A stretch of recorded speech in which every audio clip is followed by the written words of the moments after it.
Hey guys, how you doing? This is Mike McCormick with Advanced Criminology in Owings Mills. We're back with another video, and this one has to do with the recent donation from the Bloomberg Foundation to the Baltimore Police Department to upgrade their technological efforts to combat crime in Baltimore City. So I have the recent news article up on the second screen here, as reported to the Baltimore Sun paper. And so what I want to do is we'll tackle this thing kind of paragraph by paragraph a little bit, and I'll give you kind of what I think is going on behind the scenes, as well as some criminology, insight as to what certain things mean. So let's start off with what it says here today. It says the Bloomberg Foundation is donating $5 million to help Baltimore Police Department enhance its technology. And that includes buying more surveillance equipment, gunshot detection software, and license plate readers. Now, here's what the money is supposed to purchase. It says here they're going to purchase 60 new City Watch surveillance cameras. They're going to purchase 25 new mobile license plate readers and gunshot detection software to cover 10 miles of East and West Baltimore City. Okay. They indicate here, according to the mayor, that equipping the officers with these tools that they need to fight and solve crime is a critical component of violent reduction strategy. So let's look at what they're getting for the $5 million. Okay, 60 new surveillance cameras.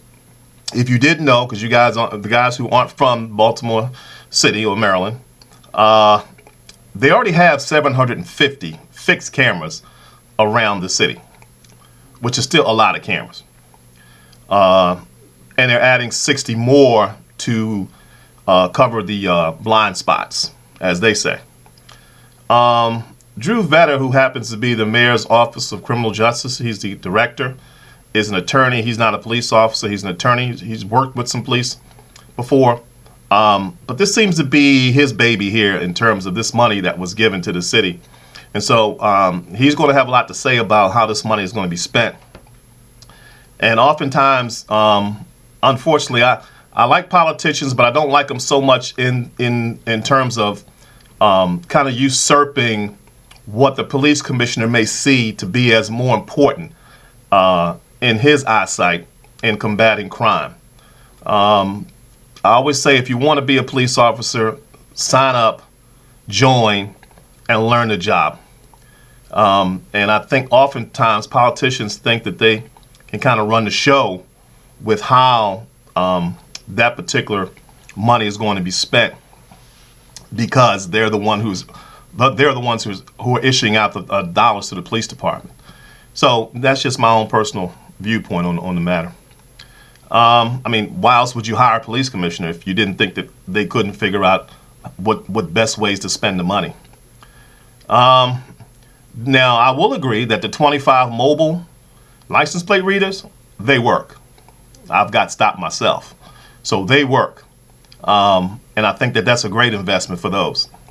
Particularly when you're talking about if you're dealing with stolen cars, maybe cars that were carjacked situations.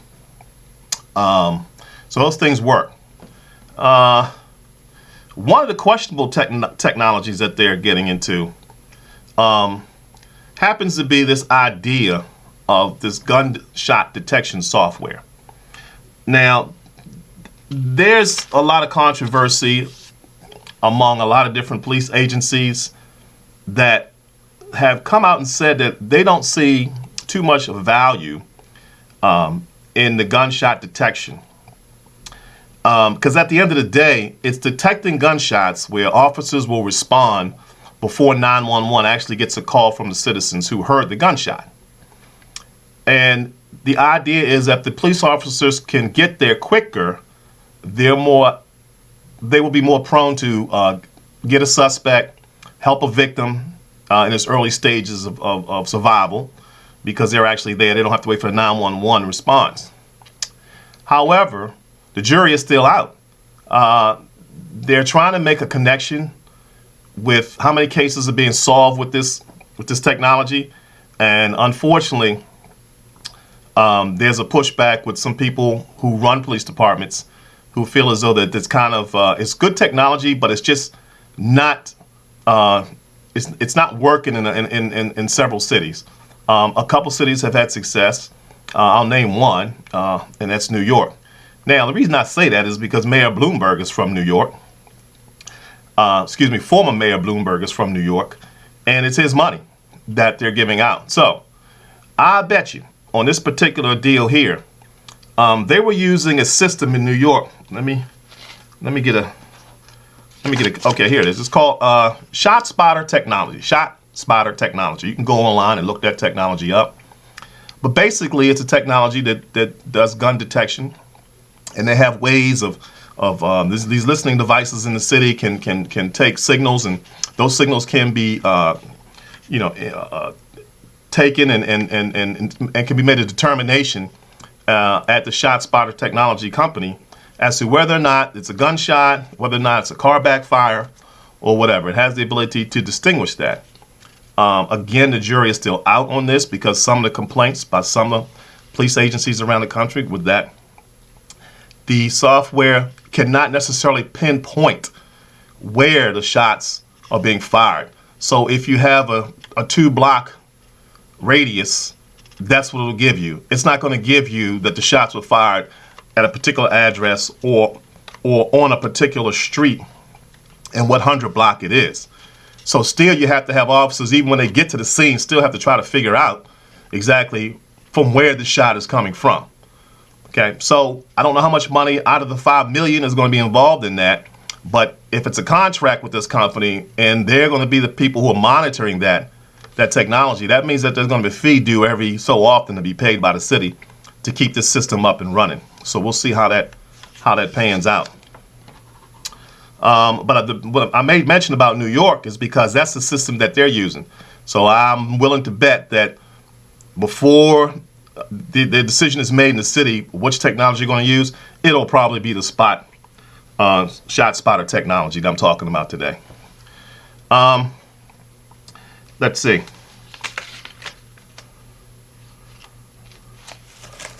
Okay, let's keep on reading here.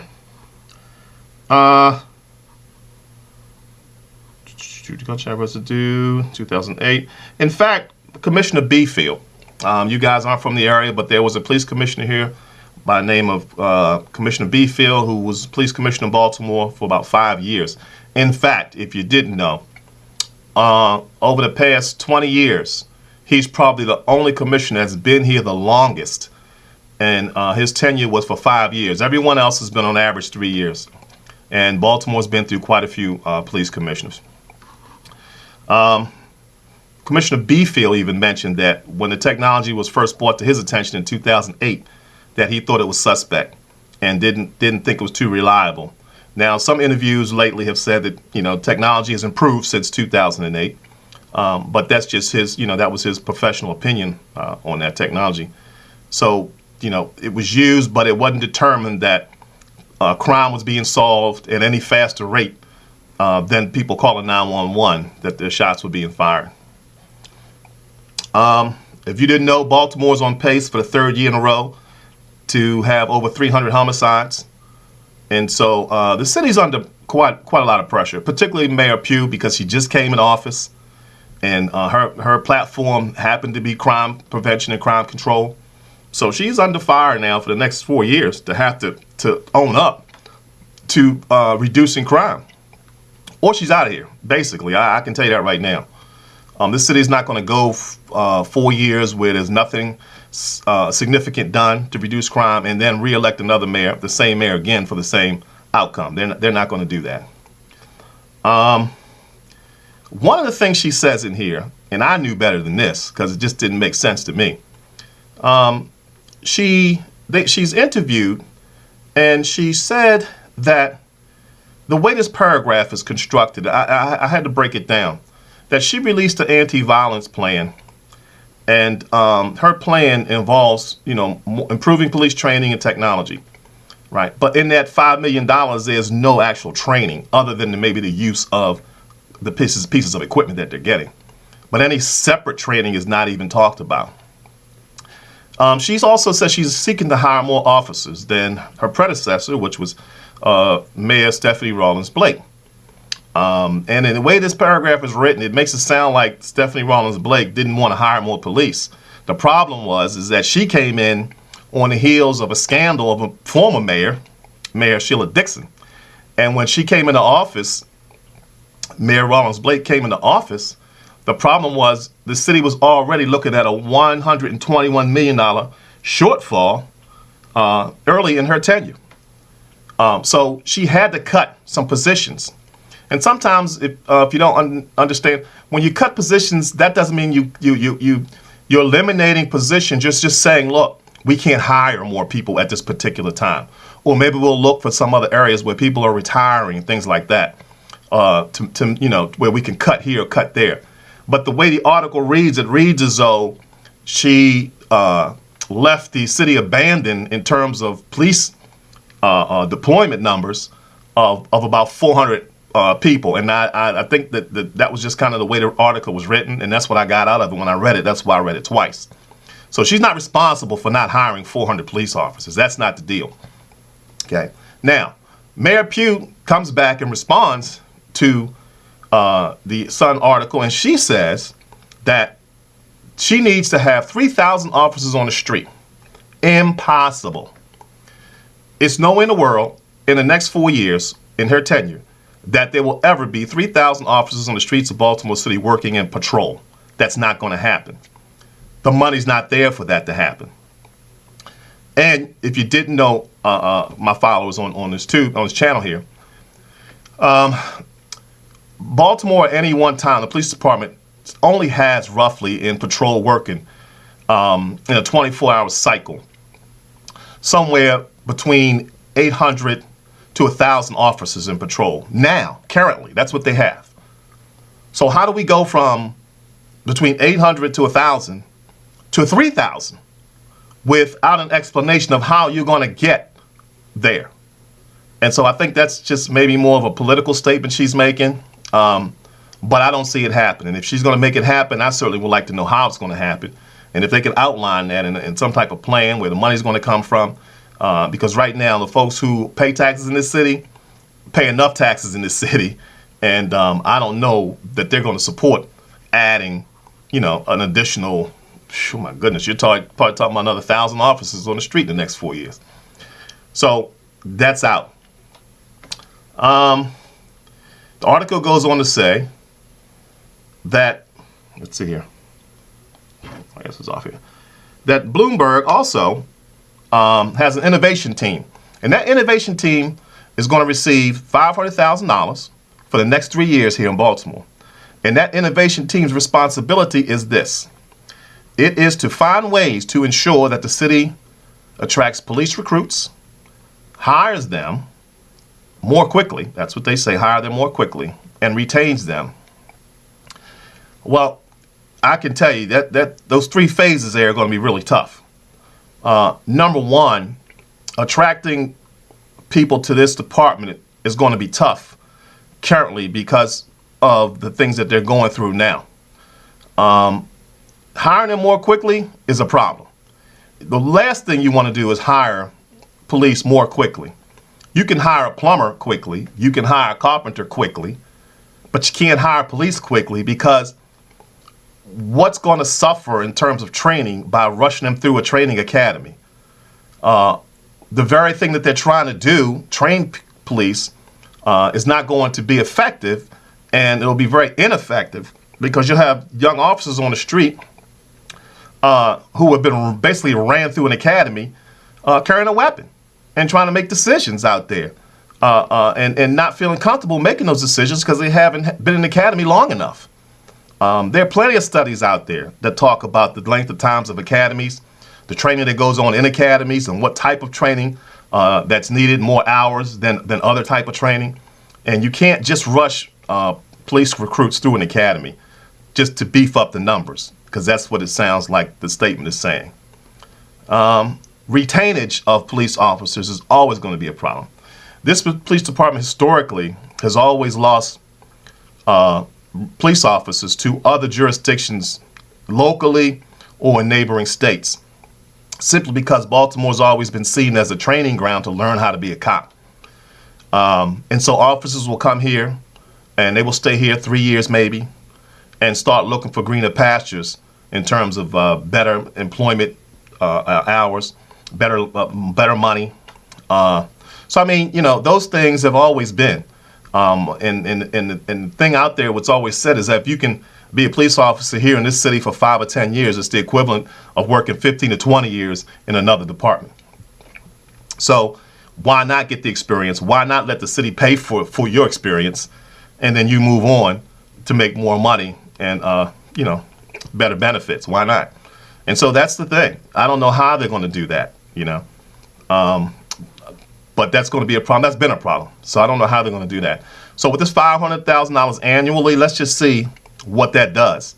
I would like to know what that $500,000 means. You know, when I see numbers, particularly numbers that where there's no breakdown, kind of no justification as to exactly, you know, let's pinpoint how this money is going to be spent. What is it for? You know, what ways are you going to come up with, you know, to find the ways to attract, you know, recruits and change the academy structure, basically, which is already set by the Maryland State Police Training Commission. So it's already set. So I don't know.